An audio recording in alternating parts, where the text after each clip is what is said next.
The Galactic Council chamber fell silent when the human ambassador stood up to speak. Ambassador Chen was a small woman with gray hair and tired eyes, but she carried herself with the quiet confidence that made the other species nervous. Humans had only been part of the galactic community for 50 years. They were still considered newcomers. Children, really. The oldest species in the council had been traveling between stars when humans were still learning to make fire. The youngest, besides humanity, had a history spanning 10,000 years. Humans were bobbies in comparison, barely worth noticing. "We propose to build a bridge," she said. The Vorton delegate, a tall creature with blue scales and 4 arms, made a sound that might have been a laugh. "A bridge? Ambassador Chen, we are discussing the drift crisis, the collapse of hyperspace lanes between the Orion Arm and the Perseus Reach. Trillions of beings are cut off from the rest of the galaxy. Ships cannot travel, trade has stopped, colonies are dying, and you speak of bridges." Chen smiled. It was a patient smile, the kind a teacher might give to a student who had not yet understood the lesson. "Yes, a bridge, a physical structure spanning the void between." The chamber erupted into noise. The Vorton delegate stood up, his scales changing color in disbelief. The Mallory ambassador, a being of pure energy contained in a crystal shell, pulsed with what could only be confusion. Even the ancient Keth, who had been traveling between stars for 1,000,000 years, stirred from their usual stillness. The delegates whispered to each other in a dozen languages, and translators worked overtime to keep up with the flood of confused chatter. "The void between is 47 light-years across," said the Keth speaker, its voice like stones grinding together. "There is nothing there, no stars, no planets, no resources. It is the great empty that separates the 2 arms of our galaxy. No hyperspace lane can form there because there are no gravity wells to anchor them. You speak of building a bridge across 47 light-years of nothing." "Yes," said Chen. The Vorton delegate shook his head. His species had been building megastructures when humans were still living in caves. They had constructed Dyson swarms and ringworlds. They had hollowed out moons and made them into ships. "Ambassador, with respect, this is not possible, even for us. Even with the combined resources of every species in this council, we could not build such a thing. The materials alone would require the mining of 1,000 star systems. The time would be measured in tens of thousands of years." 40 years, said Chen. "We estimate 40 years. The silence that followed was different from before. It was not the silence of disbelief. It was the silence of beings who were wondering if the human ambassador had lost her mind. Some of the delegates exchanged glances that clearly said humans were even more primitive than they had thought.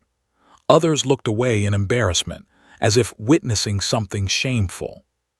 The Mallory ambassador drifted closer to Chen, its crystal shell glowing with soft light. "Ambassador, we mean no offense, but your species has only just learned to travel between stars. You do not yet understand the scale of what you propose. The void between is not just empty space. It is the place where things go to die. Ships that enter do not return. There is no faster-than-light travel there, no communication, nothing." "We know," said Chen. "We have lost ships there too. That is why we propose to build the bridge." The council debated for hours. The humans were thanked for their creativity and their enthusiasm, and then politely ignored. The real discussion focused on other solutions. Perhaps the hyperspace lanes would heal themselves in time. Perhaps the colonies in the Perseus Reach could survive on their own. Perhaps new lanes could be found, going the long way around through other parts of the galaxy. The delegates talked and argued and proposed solutions that would take centuries and might not work at all. But Chen did not leave. She sat in her seat and waited. When the council finally admitted that they had no solution, that the Perseus Reach would simply have to be abandoned, she stood up again. "We will build the bridge anyway," she said, "with or without your help." The Vorton delegate, who had spent the last 6 hours arguing for abandonment, turned to look at her. "Ambassador, even if you could build it, and you cannot, but even if you could, what would be the point? A physical bridge across 47 light-years. A ship traveling at maximum sublight speed would take thousands of years to cross it. 200 years, said Chen. With the propulsion systems we are developing, a ship could cross the bridge in 200 years. 200 years is still too long for any living being to travel. Chen smiled again.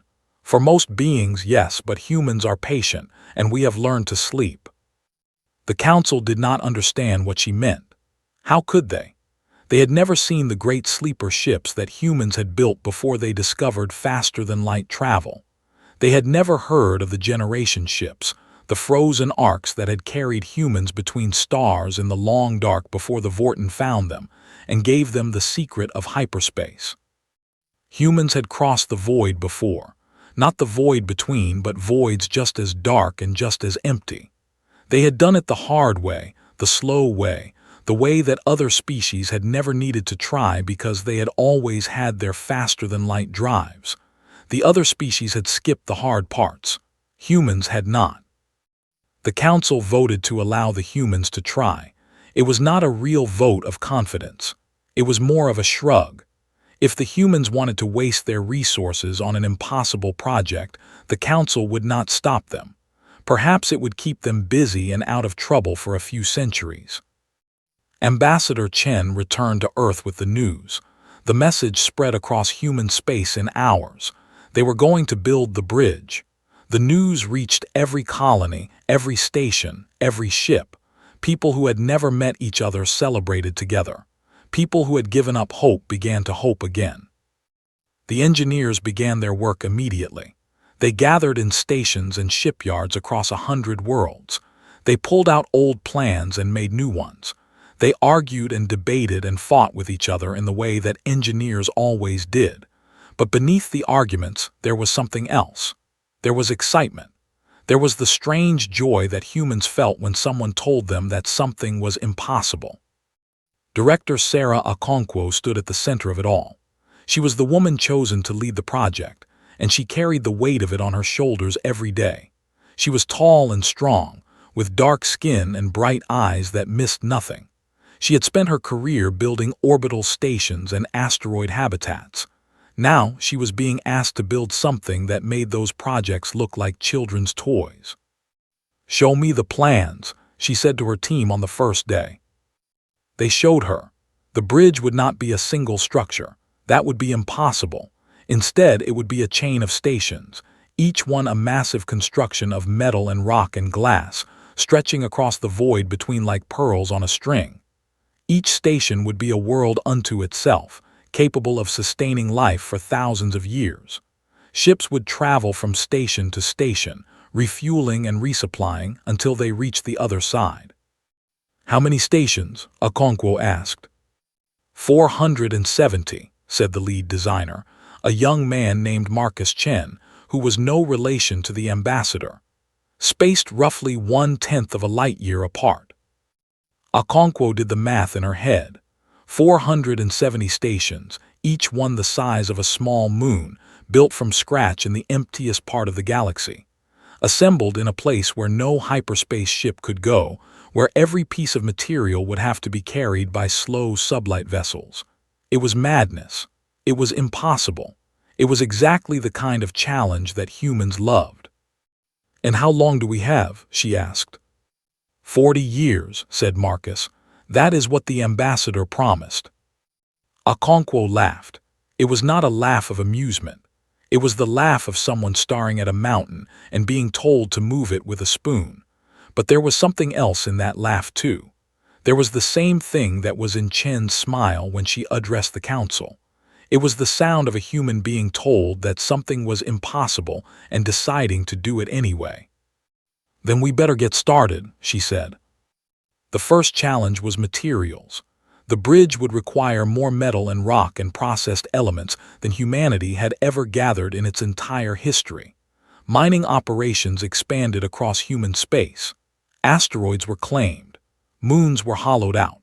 Entire planets were surveyed for resources. Machines that had never been built before were designed and constructed to extract and process materials at speeds no one had thought possible. But it was not enough.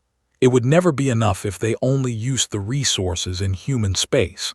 So Okonkwo made a decision that surprised everyone. She went to the other species and asked for their help.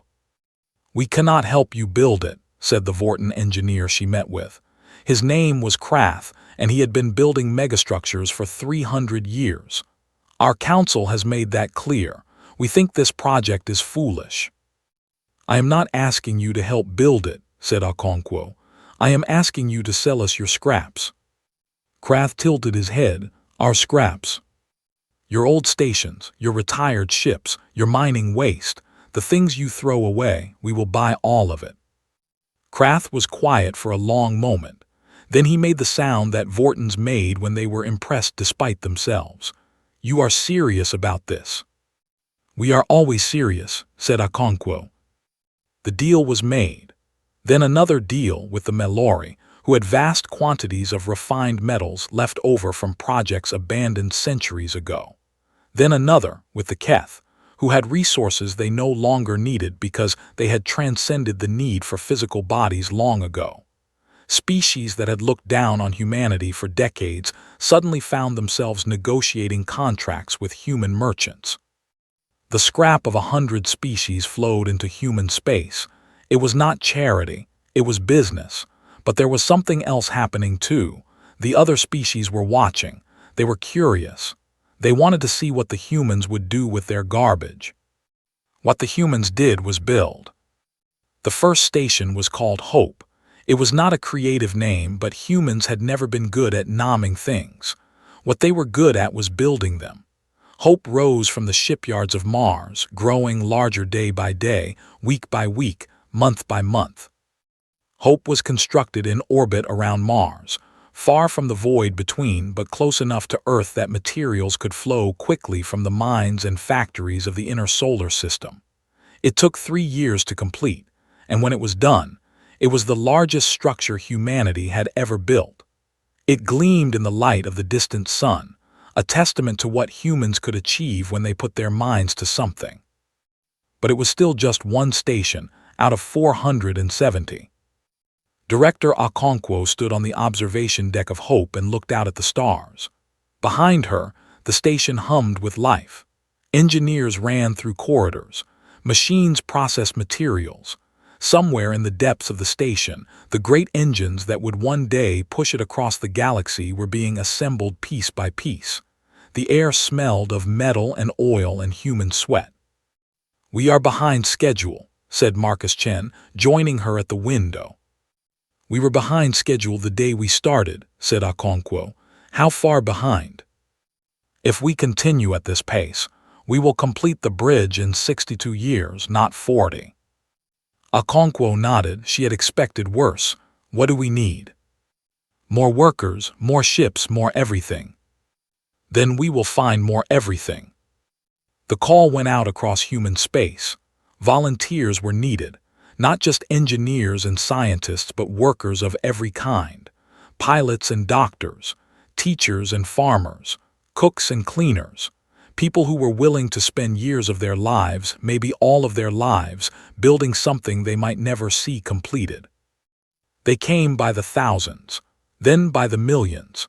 They came from Earth and Mars and the colonies on the moons of Jupiter. They came from distant systems that humanity had only recently settled. They came because they believed in the project. They came because they wanted to be part of something bigger than themselves. Humanity had always been a species of builders. They had built pyramids in the desert and cathedrals in the mud. They had built cities that touched the sky and ships that sailed between stars. Building was in their blood, in their bones, in the part of their souls that looked at empty space and saw possibilities. The shipyards expanded. New construction sites appeared around every habitable world in human space. The second station was built, then the third, then the fourth. Each one was slightly different from the others, improved based on what they had learned from building the one before. Engineers developed new techniques, new materials, new ways of solving problems that had never been solved before. And then came the hard part. The stations had to be moved. They had to be pushed out of the safe harbors where they had been built and sent on their long journey to the void between. It was a journey that would take decades, even at the highest speeds their engines could achieve. And once the stations arrived, they would be alone. No hyperspace ships could reach them. No rescue would be possible. They would be the most isolated places humans had ever lived. The first station to depart was Hope itself. Director Okonkwo stood in the command center as the great engines fired. The station shuddered, then began to move. It was so slow at first that it was almost impossible to see. But the speed built, day after day, week after week, until Hope was racing through the darkness at speeds that would have seemed impossible to the humans of just a few centuries before. "How long until we reach the edge of the void?" asked Okonkwo. 12 years, said the navigation officer, give or take. 12 years. Okonkwo would be an old woman by the time they arrived. Some of the people on this station would die before they reached their destination. They would spend years of their lives traveling through the darkness, far from the worlds they had known, far from the people they had loved. But they went anyway because that was what humans did. The other stations followed. One by one, they fired their engines and began the long journey. The gaps between them were carefully calculated. They would arrive at their assigned positions in the void between in sequence, forming the chain that would connect the two arms of the galaxy. Back on Earth and the other settled worlds, the building continued. More stations rose from the shipyards. More volunteers signed up for the journey.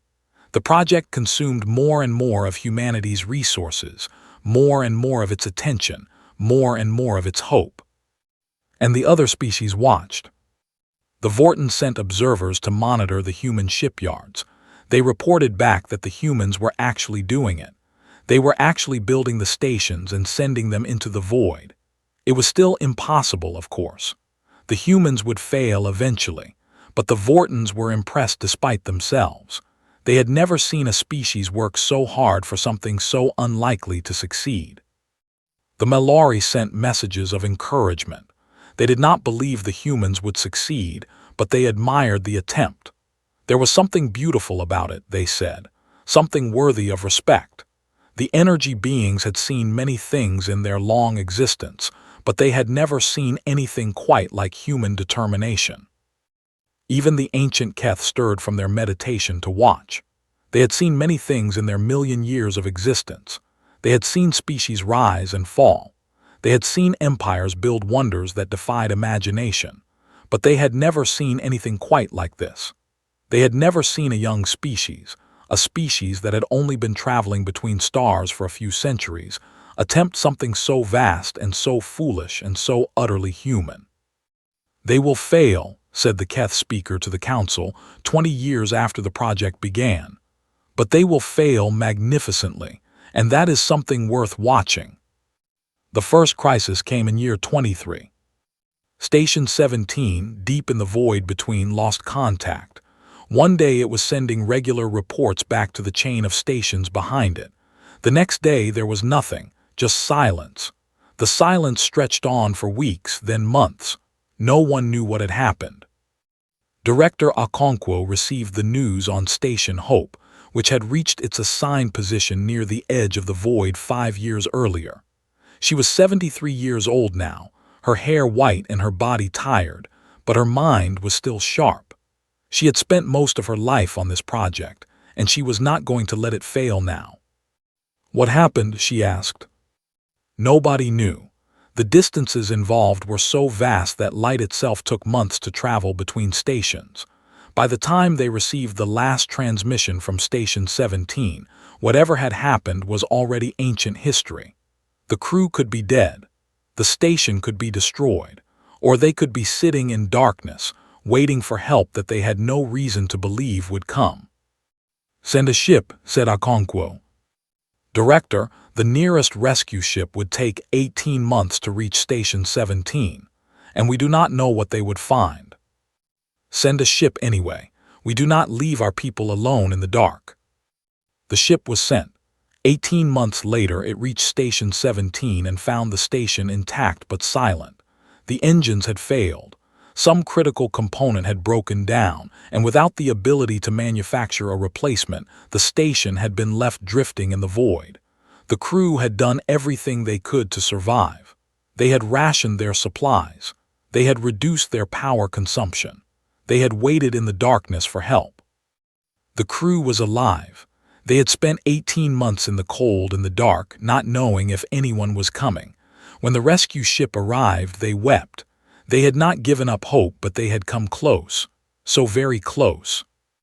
The broken component was replaced. The engines fired again. Station 17 resumed its journey, but the incident had revealed a weakness. The stations were too isolated, too dependent on their own resources. If one station failed, there was no way to help it in time. Okonkwo called a conference of all the station directors, a conversation that had to be relayed through dozens of stations and took days to complete because of the light-speed delays. The solution they developed was simple but expensive. They would build smaller support ships, faster than the stations themselves, that would patrol the chain and respond to emergencies. It meant more resources, more construction, more delays. The 40-year timeline had already become 50 years. Now it would be 60. "We promised the galaxy 40 years, said Marcus Chen, who had grown old alongside Okonkwo and was now the director of Station Hope in all but name. "They are already saying we failed." "We have not failed," said Okonkwo. "We have learned there is a difference."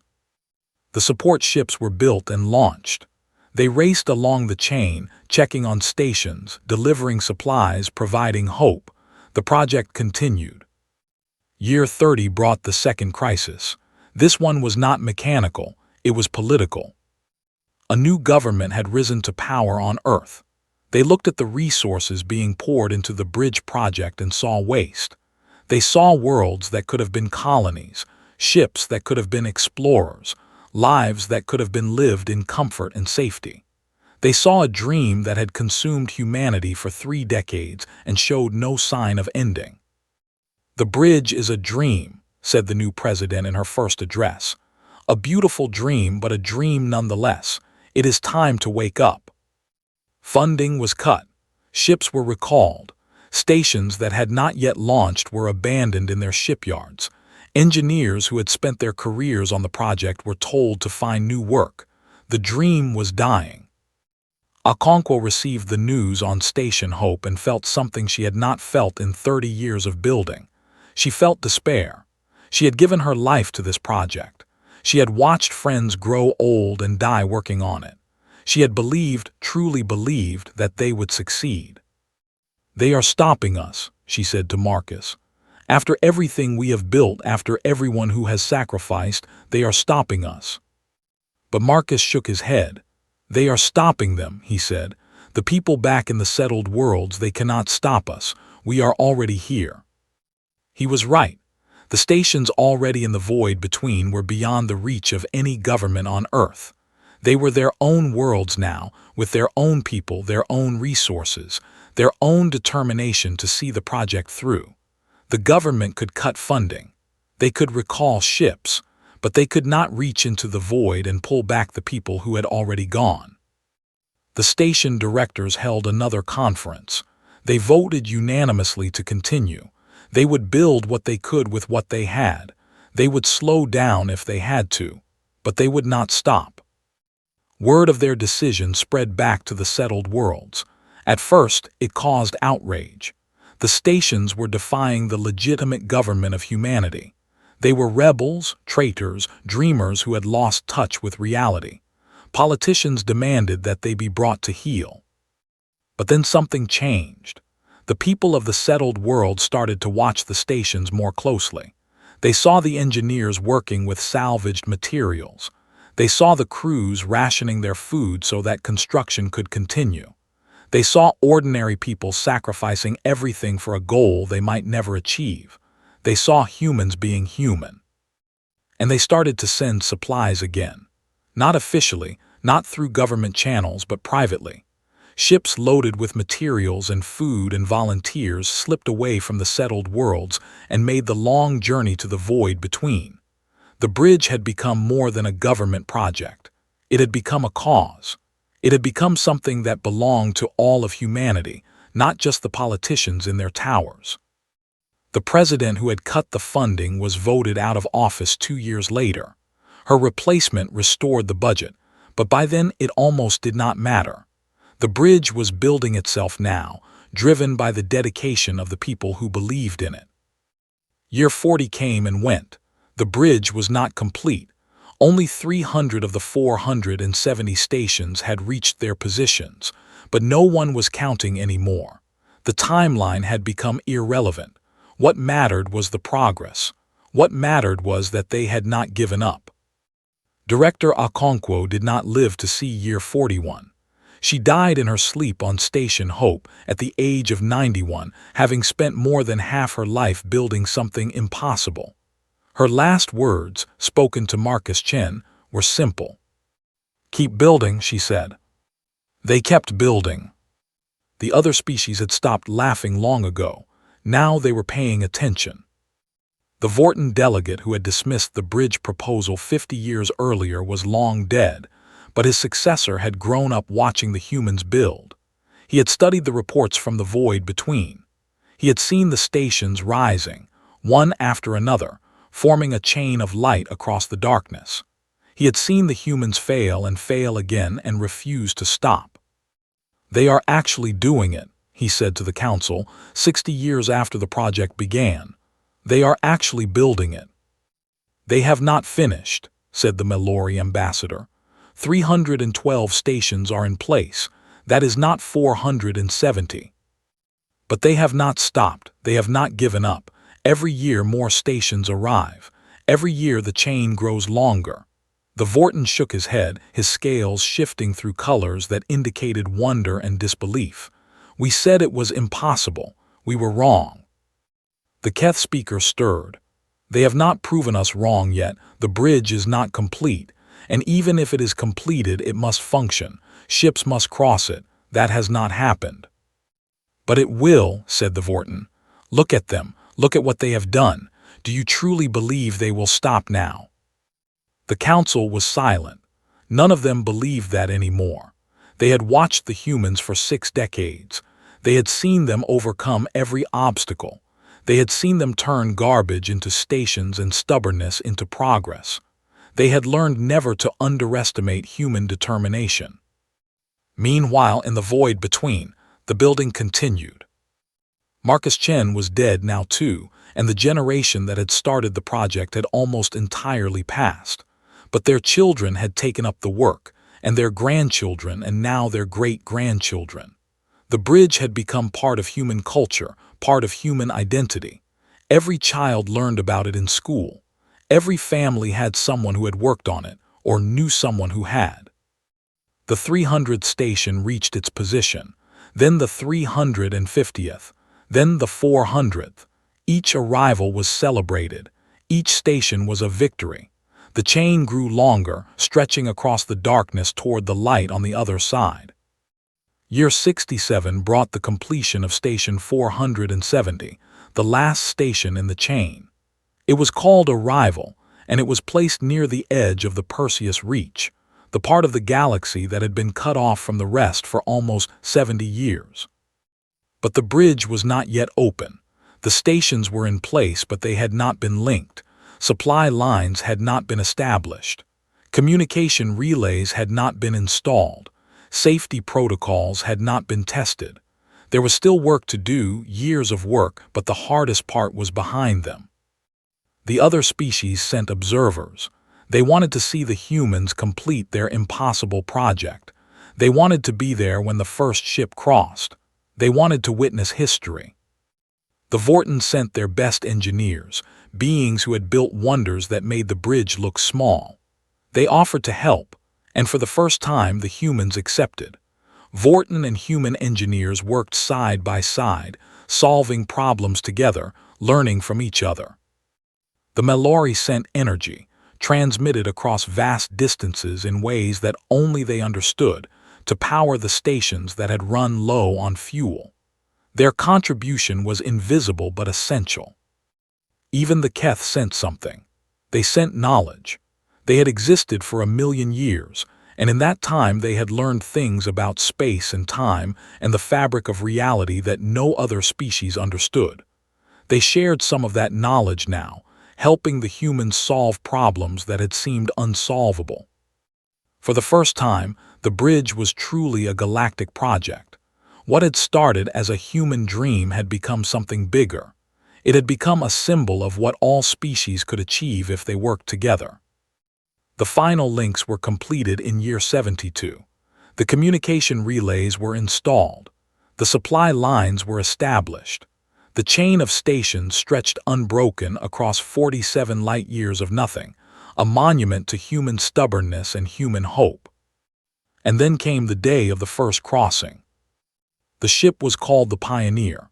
It was not a large ship, not by the standards of the great vessels that humans had built over the centuries, but it was strong and fast and designed specifically for this journey.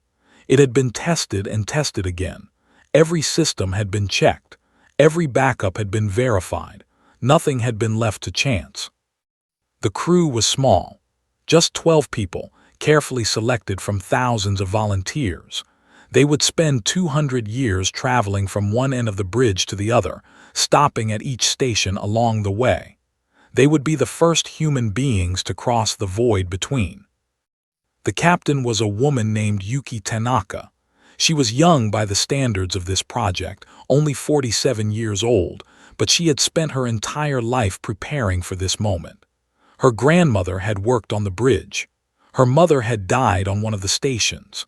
The project was in her blood. She stood on the command deck of the Pioneer as the ship prepared to depart from Station Hope, the first station in the chain, the station where it had all begun. "Are you ready?" asked the voice from Mission Control, transmitted from Earth across a chain of relays that spanned the entire bridge. "We are ready," said Tanaka. The ship's engines fired. The Pioneer began to move. It was slow at first, like the stations themselves had been slow when they began their journey. But the speed built, hour after hour, day after day, until the ship was racing along the bridge at speeds that would have seemed like magic to the humans of old Earth. The first station passed, then the second, then the 10th. Each station was a world unto itself, and each one welcomed the Pioneer with celebration. The crew stopped at every station, delivering supplies and messages and hope. They stayed for days or weeks, depending on what was needed before moving on. Each station had its own character, its own culture, its own way of life. The bridge was not just a structure, it was a civilization. The journey took not 200 years, but 183. The engines were better than anyone had expected. The stations were more efficient. The crew was more determined. They had been told it would take 2 centuries. They did it in less. On the day the Pioneer reached station arrival, the entire galaxy was watching. The ship emerged from the final leg of its journey and slowed to dock with the station. The crew disembarked, one by one, stepping onto the deck of a station that was technically in the Perseus Reach, the part of the galaxy that had been cut off for so long. Waiting for them was a crowd. Beings from a dozen species, settlers who had been stranded when the hyperspace lanes collapsed, their children and grandchildren and great-grandchildren. They had waited almost 100 years for this moment. They had watched the bridge being built, station by station, year by year. They had hoped and feared and hoped again. Captain Tanaka was an old woman now, 130 years old, kept alive by the medical technology that humans had developed over the centuries. She walked slowly down the ramp of the Pioneer, supported by her crew, and looked out at the faces watching her. "We made it," she said. The crowd cheered. The sound echoed through the station, transmitted across the bridge, received on Earth months later because of the light-speed delay. But it did not matter that the message was old. What mattered was that it had arrived. The bridge was open. Ships began to cross, not many at first. The journey was still long, still dangerous, still a commitment that would consume years of a person's life. But some made the trip, traders carrying goods that had been unavailable in the Perseus Reach for decades, scientists eager to study the strange stars on the other side, families reuniting after generations of separation. Each crossing was a miracle. The bridge became busy. New stations were added to handle the traffic. The original stations were expanded and improved. What had started as a desperate attempt to connect two parts of the galaxy became something more. It became a highway, a lifeline, a symbol. It became proof that the impossible was possible. The Galactic Council met to discuss what the humans had done. The same chamber where Ambassador Chen had proposed the bridge 72 years earlier was filled with delegates from 100 species. They said they would build it in 40 years, said the Vorton delegate, a descendant of the one who had laughed at the proposal. It took them 72. They were wrong about the timeline. But they were right about everything else, said the Mallory ambassador. The bridge exists, ships are crossing, the Perseus Reach is no longer cut off. The Keth speaker, the same being who had watched the project from the beginning, spoke in its voice like grinding stones. We have existed for 1,000,000 years. We have seen species rise and fall. We have seen wonders built and destroyed, but we have never seen anything like this. Like what? Asked the Vorton delegate. Like them, said the Keth. Like the humans. We told them it was impossible, they did it anyway. We told them they were too young, too inexperienced, too foolish. They proved us wrong. They are not like us. They do not accept limits. They do not bow to the impossible. They simply build. The council was silent, considering this. The Keth did not often speak so many words. When they did, it was worth listening. What do we do now? Asked the Mallory ambassador finally. It was the human ambassador who answered. She was not Ambassador Chen, who had died long ago, but a young woman named Okonkwo, a descendant of the director who had led the project in its early years. Now, she said, we build the next one. The council stared at her. The next one, said the Vorton delegate. The bridge across the void between is complete, but there are other voids, other gaps, other places where the hyperspace lanes do not reach. Ambassador Okonkwo smiled, and it was the same smile that Chen had worn 72 years earlier, the smile of a human being told that something was impossible and deciding to do it anyway. We are humans. Building is what we do. The council did not laugh, not this time. The Vorton delegate leaned forward. How long would such a project take? We estimate 150 years, said Okonkwo, give or take. That is 3 times longer than your original estimate for the first bridge. We learned from our mistakes. We are being more realistic now. The Vorton made the sound of amusement that his species was known for, but there was respect in it now. More realistic. That is not a word I expected to hear from a human. We are full of surprises, said Okonkwo. The council voted. This time the vote was not a shrug. It was not permission for the humans to waste their resources on a foolish dream. It was a commitment. Resources would be provided. Engineers would be sent. The entire galactic community would participate. The bridge had proven what was possible. Now they would see what else could be done. When the humans had proposed to build the first bridge, nobody expected them to succeed. They had been young and inexperienced and facing an impossible task. But they had built it anyway, station by station, year by year, generation by generation. They had proven that the impossible was just another word for something that had not been tried hard enough. Now they were going to build another, and another after that, and another after that. The galaxy was full of voids, full of gaps, full of places where the hyperspace lanes did not reach. The humans intended to bridge them all. It would take centuries. It would take millennia. But they would do it because that was what they did. Because that was what humans did. They looked at the impossible and saw a challenge. They looked at the void and saw a bridge waiting to be built. They looked at the dark and saw stars waiting to be connected. The Keth speaker watched the humans leave the council chamber. their heads held high, their eyes already looking toward the next horizon. The ancient being had seen many things in its long existence. It had seen civilizations rise to glory and fall to dust. It had seen species achieve wonders and then fade into nothing.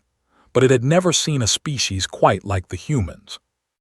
"They will keep building forever," said the Keth to the Vorten delegate beside it. "Long after we are gone, they will still be building." "Does that worry you?" asked the Vorten. The Keth was silent for a long moment. "No," it said finally. "It gives me hope. We have existed for 1,000,000 years and we have grown tired. We have stopped reaching for the impossible, but they have not. They are young and foolish and impossibly stubborn, and they will not stop building until they have connected every star in the galaxy." "And then?" asked the Vorten. "And then," said the Keth, "they will start building between galaxies." The Vorten made a sound of disbelief. "That is truly impossible. The distances are too vast, even for them." The Keth made the sound that its species made when it was amused, a rare sound that few beings had ever heard. "That is what we said about the bridge. That is what we always say about the humans, and they always prove us wrong." The Vorten considered this. Then slowly it began to laugh. It was not the laugh of disbelief that its ancestor had made 72 years earlier. It was the laugh of someone who had finally understood a joke that had been playing out for generations. "Humanity," it said, shaking its head, "they are completely insane." "Yes," said the Keth, "that is why they succeed." Far out in the void between, the bridge stretched across the darkness. 470 stations, each one a monument to human stubbornness, each one a light in the endless dark. Ships crossed from one end to the other, carrying people and goods and hope. The bridge had connected two arms of the galaxy that had been separated for almost a century. It had saved trillions of lives. It had proven that nothing was truly impossible. And somewhere in a shipyard orbiting a distant star, the first station of the second bridge was already being built. It was called Hope II, because humans had never been good at naming things. But they were very, very good at building them. The galaxy would never be the same. The humans had made sure of that. They had looked at the void and refused to accept it. They had looked at the impossible and called it a challenge. They had built a bridge where no bridge should exist, and in doing so, they had changed everything. When Terran engineers said they could build it, nobody expected them to succeed. That was their mistake. Nobody should ever underestimate humans. Nobody should ever tell them that something is impossible. Because when you tell a human that something cannot be done, you are not giving them a warning. You are giving them a challenge. And humans never back down from a challenge.